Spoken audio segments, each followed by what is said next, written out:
Chegamos para mais um dia, então, aqui na programação da CNN Brasil, trazendo para você saúde e sempre contando com a sua participação, viu? Hashtag correspondente médico, você manda sua pergunta, sua questão, seu comentário e eu compartilho aqui com o doutor Fernando Gomes. Doutor, como sempre, bem-vindo. Muito obrigado, Elisa. Vamos trabalhar? Vamos trabalhar neste dia que é um dia bastante sensível, não é? De que maneira lidar com o luto?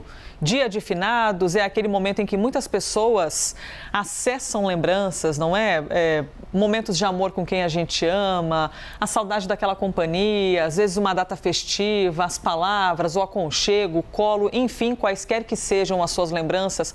É muito comum que nessa data a gente acesse elas. E não tem como, não é?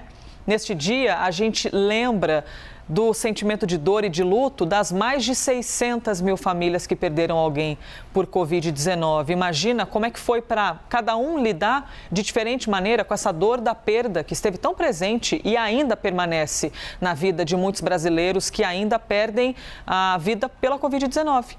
E como o luto é diferente de pessoa para pessoa, é importante haver um respeito, não é? Respeitar o tempo de cada um, a maneira como cada pessoa encontra para lidar com essa ausência do outro. Por isso, a gente vai conversar um pouquinho com o doutor Fernando Gomes sobre essas questões emocionais, doutor.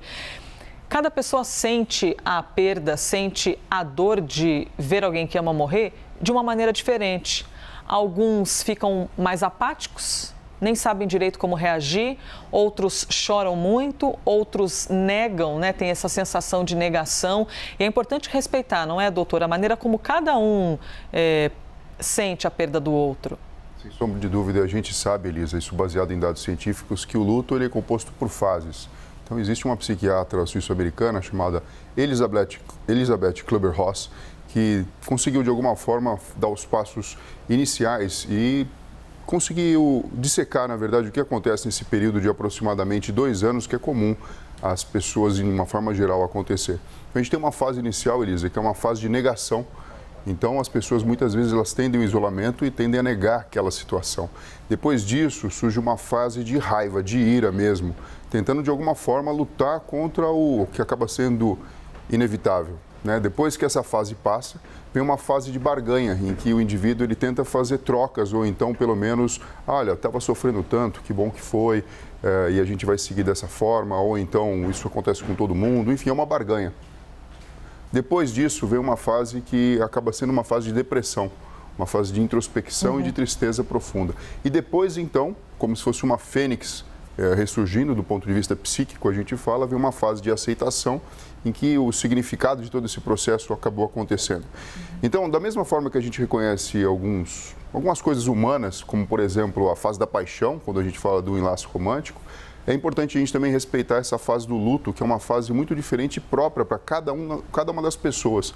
A gente não consegue medir a dor e o sofrimento do outro indivíduo, mas o que a gente sabe é que existe um processo de resiliência cerebral que acaba trazendo, depois de um certo tempo, algum conforto. E é importante, na verdade, a gente entender que o significado daquela perda, ele de alguma forma, ele acaba construindo a nossa vida e acaba construindo a nossa personalidade. Então, apesar de doloroso, e muitas vezes, Elisa, as pessoas até precisam de um suporte a mais, e aqui a gente fala de um suporte religioso, de um suporte profissional mesmo, com a psicologia, com a psiquiatria, assim sucessivamente, a tendência é que o tempo passe e a gente vai lembrar daquilo com muito amor, com muito carinho e simplesmente, ou totalmente com saudade, né? Livre desse sentimento muitas vezes ruim, coloca a pessoa para baixo, muitas vezes até querendo também partir daqui, porque na verdade imagina que a perda seja irreparável. Pois é, doutor, eu quero falar justamente sobre isso, sobre essa sensação de perda irreparável. É muito comum que quando algumas pessoas perdem alguém que ama, não é? Seja pai, mãe, filho, um marido, um colega de trabalho ou alguém que nem tem um parentesco sanguíneo, né? Não tem uma relação sanguínea, mas que tem alguma importância na vida do outro. É comum haver aquela sensação de não vou conseguir mais viver daqui para frente. Não é? De sem o outro eu não consigo. Como é que eu vou levar os meus dias com a ausência do outro? Esse tipo de sentimento é comum, doutor? E de que maneira as pessoas podem respeitar o tempo de quem acredita que a vida ali acabou? Bom, só da gente entender que existem fases e que não adianta a gente querer pular essas fases ou atropelar essas fases, porque isso faz parte do processo de amadurecimento psíquico mesmo, do próprio entendimento em relação àquilo. A gente já está dando um bom caminho, né? Uma boa passada em termos de ajudar. A outra questão é o próprio acolhimento, e aqui a gente fala, né, de organizações que podem ser religiosas ou não, ou do próprio papel da família e dos amigos de acolher, de respeitar que o indivíduo está passando por aquele momento, mas sem deixar o indivíduo sozinho ou isolado dentro desse processo. Porque, na verdade, nada mais é do que uma manifestação do amor, o luto, né? Uma perda. Ninguém, na verdade, vai sofrer de luto por algo que fazia mal. Muito pelo contrário, vai ter todo esse sentimento e todo esse processo porque perdeu algo que amava, do ponto de vista físico, orgânico falando. E, portanto, quando a gente respeita esse tempo e, sobretudo, acolhe, entendendo que esse momento ele vai passar e que é importante que ele passe com significado, com respeito, com dignidade, a gente está ajudando, sim. Ofereça ajuda e sempre acolhimento para quem está nesse momento tão delicado. Às vezes o outro não quer conversar, por exemplo, e a gente fica ali insistindo. É difícil compreender, não é? Qual é o tempo do outro? O que é melhor? Eu insisto para conseguir conversar um pouquinho ou respeito o silêncio do outro? O importante é que nós tenhamos sensibilidade e nossos sentimentos aqui para as mais de 600 mil pessoas que perderam alguém. Uma coisa importante a gente falar, Elis, da mesma forma que quando a gente está muito feliz, a gente gosta de rir e comemorar, a importância do choro, né? Muitas vezes a gente fala, vamos tentar, está sofrendo, vamos parar com esse choro. Muitas vezes o choro é um processo, na verdade, de maturação desse sentimento. Então, respeitar, na verdade, a tristeza e permitir que essa emoção ela tenha vazão, mesmo que seja várias vezes por dia, é extremamente importante, digno e respeitoso.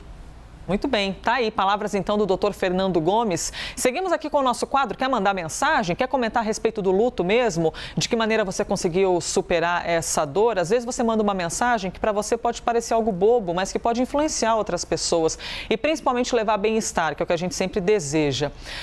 Novembro Azul, já estamos no mês de novembro, hein? Se você tem aquela sensação de que a vida voa, pois é, lembre-se que já estamos a menos de 2 meses do fim do ano. E se chegou o mês de novembro, temos a campanha Novembro Azul, conscientização sobre o combate ao câncer de próstata. Veja só, segundo o Ministério da Saúde, o câncer de próstata é o tipo de câncer mais comum entre os homens brasileiros. E de acordo com o Instituto Nacional do Câncer, um homem morre no Brasil a cada 38 minutos por causa de tumores na próstata. E com esse período de pandemia, as preocupações aumentaram, não é? Por causa desses dados que nós vamos ver agora aqui na tela. Você vai ver uma comparação de 2 períodos. Quando a gente observa, então, 2019 e 2020, para você reparar na prática, por meio dos números, o cuidado que os homens têm de ter com o câncer de próstata. Por quê? Esses cuidados caíram, não é, doutora? A gente vê aqui, então, 2019 e 2020, uma queda de 21% nas cirurgias para retirada. Quando a gente vê esse dado, a gente pensa assim, nossa, então diminuiu o número de casos, né, a ponto das cirurgias terem diminuído, só que não, na verdade, diminuíram e muito, justamente porque diminuiu a procura por tratamento e, consequentemente, diminui o diagnóstico. E, doutor, temos também uma queda em exames e consultas urológicas, não é? Exato, 21% em queda de exames e consultas urológicas, 33%. O cobertor tem o mesmo tamanho. Então, quando a gente presta mais atenção, e foi necessário que isso acontecesse em relação à pandemia, outros aspectos, na verdade, acabam ficando descuidados. As pessoas pararam de procurar da mesma forma que anteriormente, por isso que é tão importante, a gente está falando sobre isso, e a existência de campanhas anuais, como por exemplo essa do Novembro Azul, para chamar a atenção do indivíduo que é importante cuidar da sua saúde. Doutor Fernando, eu vou cometer uma deselegância de interrompê-lo, a gente já retoma aqui o assunto, porque precisamos ir ao vivo agora para a Itália. O presidente Jair Bolsonaro está na Itália participando de um evento e fala neste momento. Vamos ouvi-lo. A última que fala. Estou aqui quebrando o protocolo. A pessoa mais importante, hoje presente aqui, é o senhor Levone Romano. Buongiorno. Il protocollo dice che la persona più importante è l'ultima a prendere parola. Oggi voglio rompere questo protocollo.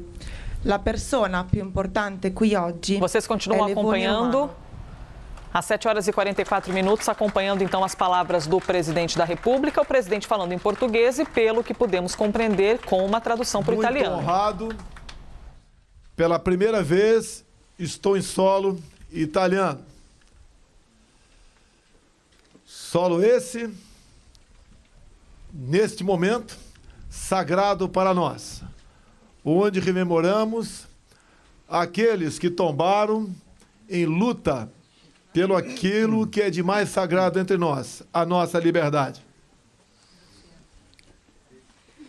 È un onore per me essere qui per la prima volta in questo sacrario per commemorare tutte le persone che hanno lottato per ciò che è più importante per noi, ovvero la nostra libertà. Esta é a terra também de meus antepassados. Hoje, 1/7 da população brasileira, 30 milhões de pessoas, tem origem italiana. Questa è anche la terra dei miei antenati. Oggi 1/7 della popolazione brasiliana, che corrisponde a 30 milioni di persone, ha origine italiana. Em 1943, dever nos chamava: voltar para a Itália e lutar por liberdade. Assim, 25 mil brasileiros cruzaram o Atlântico, muitos de origem italiana, e para cá vieram. Você continua acompanhando, então, as palavras do presidente Jair Bolsonaro, ele que está em solo italiano, na cidade de Pistoia, participando neste momento de um evento em homenagem a mortos da Segunda Guerra Mundial. 2 anos depois, quase 500 brasileiros aqui pereceram, mas a vitória se fez presente. Ouso dizer, mais importante que a própria vida é a nossa liberdade. 2 anni dopo, quasi 500 cittadini brasiliani hanno lasciato la vita, ma possiamo dichiarare comunque vittoria e oso dire che ancora più importante della vita di fatto è la libertà. Nomes como Monte Castelo, Pistoia, Montese fazem parte de nomes de ruas, de avenidas, de monumentos, de pontos capitais e de unidades militares no Brasil. Nomi come Monte Castello, O presidente brasileiro que está na Itália desde quinta-feira da semana passada chegou para o encontro do G20 e aproveitou a viagem e permaneceu na Itália para esse evento que você agora, às 7h47, acompanha aqui no Brasil. Romana e Toscana nos honram com o non dimenticare, o não esquecer. La popolazione dell'Emilia-Romagna e della Toscana ci fa onore non dimenticando. Ouvi aqui a palavra gratidão. Ela tem mão dupla. Apesar de o Oceano Atlântico nos separar, nos sentimos mais que vizinhos. Nós somos irmãos. Ho sentito dire qui la parola gratitudine. La parola gratitudine ha significati diversi, ma vi posso dire che nonostante l'Oceano Atlantico ci separi, siamo più vicini che mai. Noi siamo fratelli. Daqueles jovens que estiveram aqui nos idos 43, 44 e 45, poucas dezenas ainda estão vivos, mas eles são para nós a chama da liberdade. Di quei giovani che si sono recati qui negli anni 43, 44 e 45, pochi purtroppo sono ancora vivi, ma per noi sono la fiamma della libertà. A todos vocês, nossos irmãos italianos, a minha continência, o meu orgulho de estar aqui e a satisfação de tê-los ao nosso lado. Ontem, hoje e sempre. Brasil e Itália sempre juntos. Muito obrigado.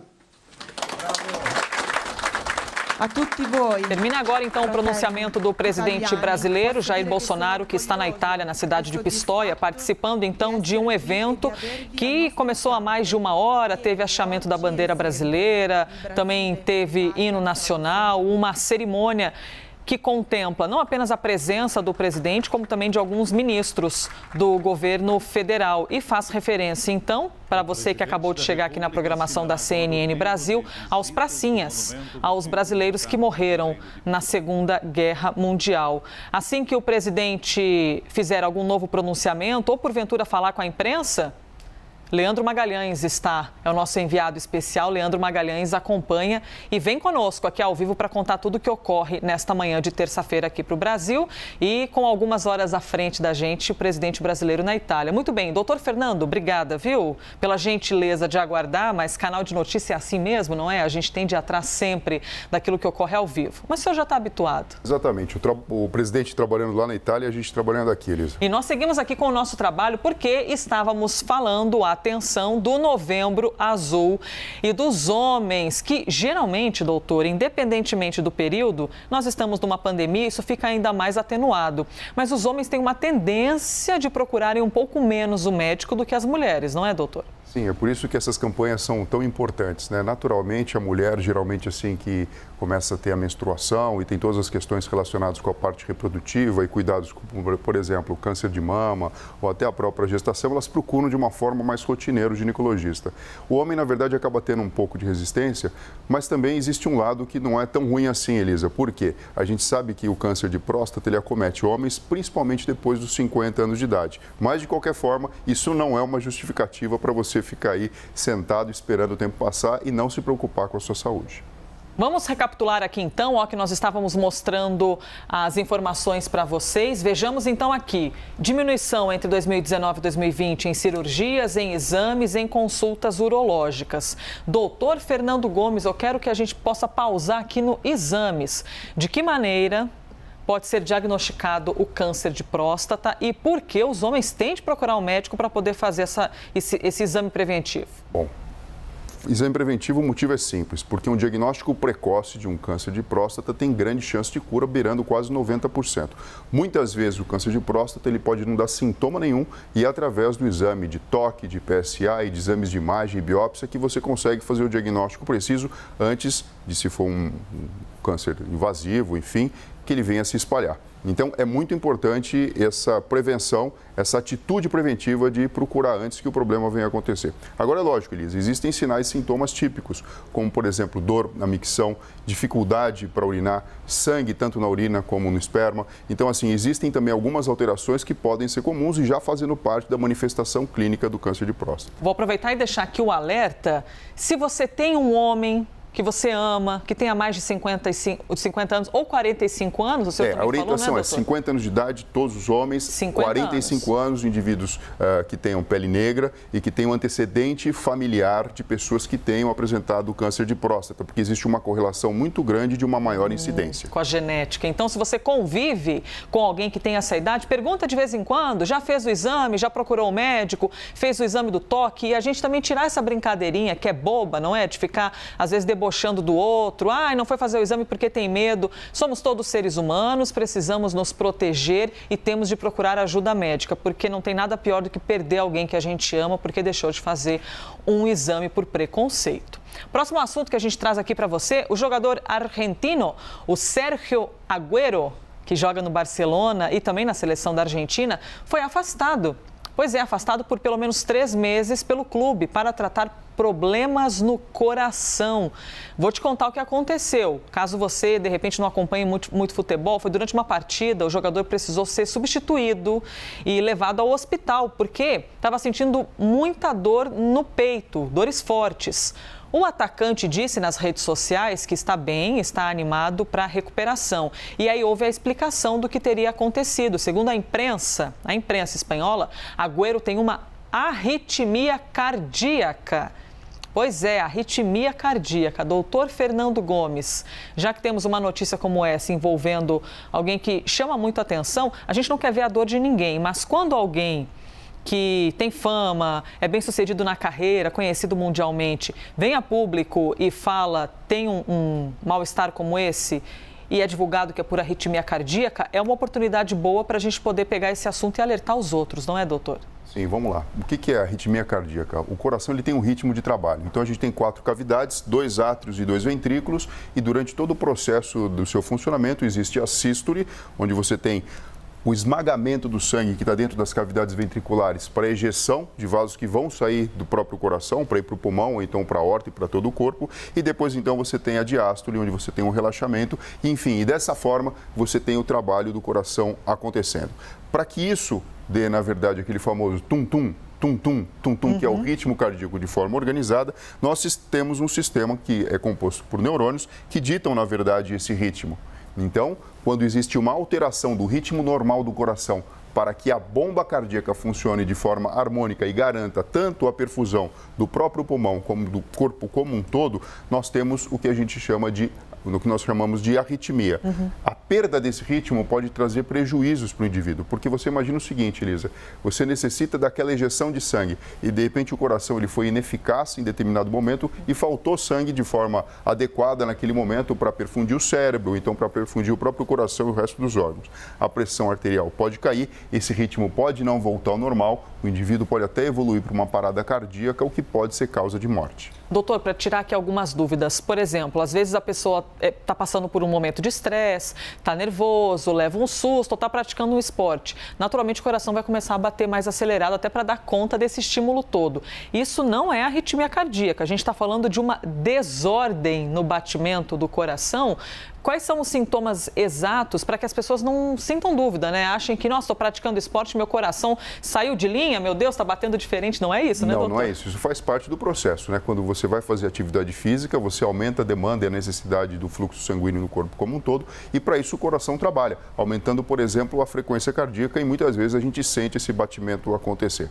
Agora, uma pessoa que tem arritmia, Elisa, ela pode ter diversos sintomas, como, por exemplo, ela pode sentir palpitação, ela pode sentir tontura, pode sentir extremidades frias, pode sentir desconforto, pode perder a consciência. A gente já viu vários exemplos no esporte, um indivíduo que está jogando e de repente ele perde a consciência de uma forma súbita, porque o coração deixa de bater de forma adequada e o sangue não é distribuído pelo corpo de uma forma como necessariamente deveria acontecer. Então a gente pode ter esse tipo de manifestação clínica acontecendo. A boa notícia é que se você consegue fazer o diagnóstico de forma adequada, existem tratamentos cabíveis para cada um dos casos, desde medicamentos que podem ajudar a organizar esse ritmo cardíaco, influenciando do ponto de vista químico, até procedimentos como, por exemplo, o implante do marca-passo ou então a ablação de um foco, na verdade, de arritmia, que acaba sendo... ablação? A ablação seria a destruição, por exemplo, de um determinado grupo de células que, de alguma forma, acabam disparando uma informação para que o coração venha a contrair e, na verdade, não é essa necessidade do corpo naquele momento.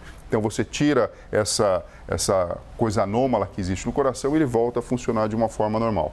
Doutor, e é fantástico a gente imaginar no coração, porque se a gente pensar em qualquer máquina que a gente tenha dentro de casa, depois de anos de funcionamento, essa máquina precisa de um reparo, a máquina não vai funcionar geralmente por 60, 70, 90, 100 anos.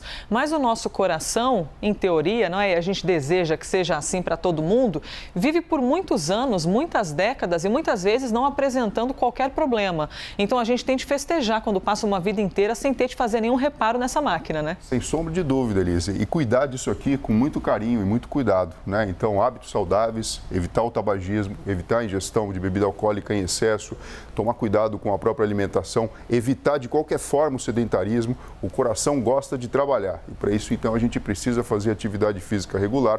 É lógico que antes de começar qualquer atividade é importante fazer uma avaliação clínica, mas cuidar do coração é cuidar da vida e a gente sabe que o aparelho cardiovascular é fundamental para que tenhamos uma longevidade, principalmente qualidade de vida, Elisa. Doutor, temos mensagens aqui chegando. Há quem esteja comentando a respeito do luto, tem gente que está comentando a respeito da idade para poder fazer o exame para prevenir o câncer de próstata. A Eliette está dizendo que também já teve problema com arritmia, mas que existem várias arritmias diferentes e que ela passou por um procedimento cirúrgico e ainda sente desconforto nas competições porque ela é atleta. Então, ela está trazendo aqui um exemplo, ou seja, as palavras de alguém que também pratica atividade física, assim como esse jogador argentino que a gente está citando. E a minha dúvida é a seguinte, doutor, um jogador precisa do seu corpo funcionando ativamente durante os treinos, durante o jogo e também durante os treinos. Mas aí passa por um problema de arritmia cardíaca. Pode voltar a jogar ou não? Como é que fica a história dessa pessoa? Elisa, tudo depende. Esse indivíduo vai ser avaliado por um grupo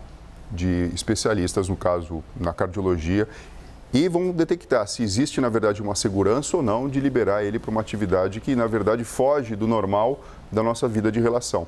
Por isso que é muito importante o acompanhamento médico, o diagnóstico preciso do tipo de arritmia e estabelecer durante todo o segmento se o tratamento está sendo eficiente. Vamos aqui para o próximo assunto. Para você que nos acompanha, pesquisadores nos Estados Unidos alertam para o aumento de quadros de hepatite alcoólica.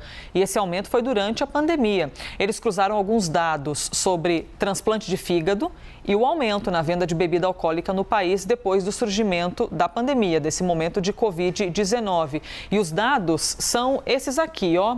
Fila de espera ou transplante realizado antes da pandemia, aliás, pré-pandemia e durante o período de pandemia, um aumento de 50%.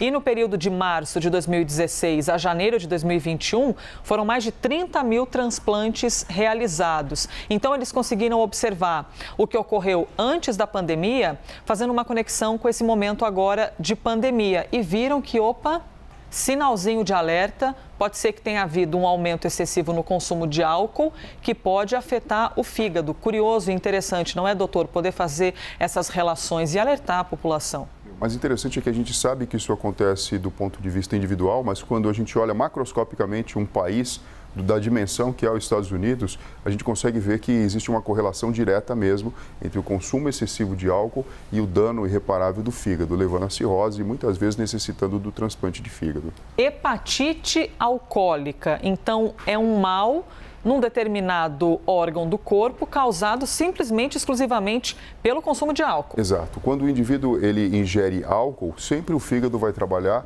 liberando então toxinas e depurando o álcool do corpo humano. O que acaba acontecendo é que o álcool ele vai produzir metabólitos e vai produzir lesão propriamente dita nos hepatócitos. Apesar de existir um grande poder de regeneração dessas células do fígado, mesmo assim, o consumo crônico do álcool acaba lesando mais do que dando poder de regeneração para o próprio órgão. E com isso, na verdade, a pessoa evolui para um quadro de hepatite, no caso de origem alcoólica, que depois evolui para uma cirrose, que faz com que o indivíduo tenha uma insuficiência hepática, ou seja, o fígado deixa de ser capaz de trabalhar naturalmente, o que traz diversos danos para a saúde, e a saída final de tratamento acaba sendo a reposição do órgão com o seu transplante. Por isso que esses números fizeram uma correlação direta entre a pandemia, um fator de estresse externo, uma demanda natural do indivíduo que tem liberdade de comprar bebida alcoólica e o seu consumo excessivo, e o machucar o órgão, chegando a precisar de um transplante de fígado, não só o transplante, mas a própria introdução do indivíduo na fila de espera como forma de tratar esse dano que poderia ser evitado.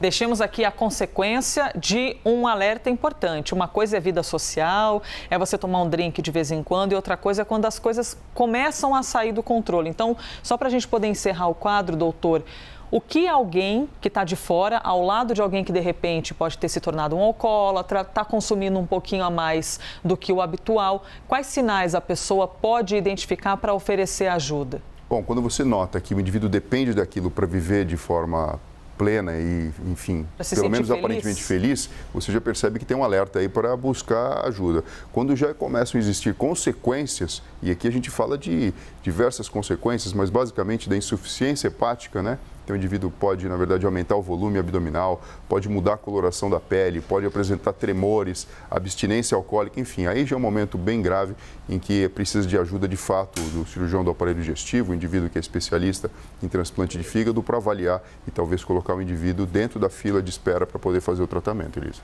Muito bem, explicadíssimo sobre o transplante de fígado nos Estados Unidos, e a gente trazendo aqui a causa dessa consequência, que é o consumo excessivo de álcool.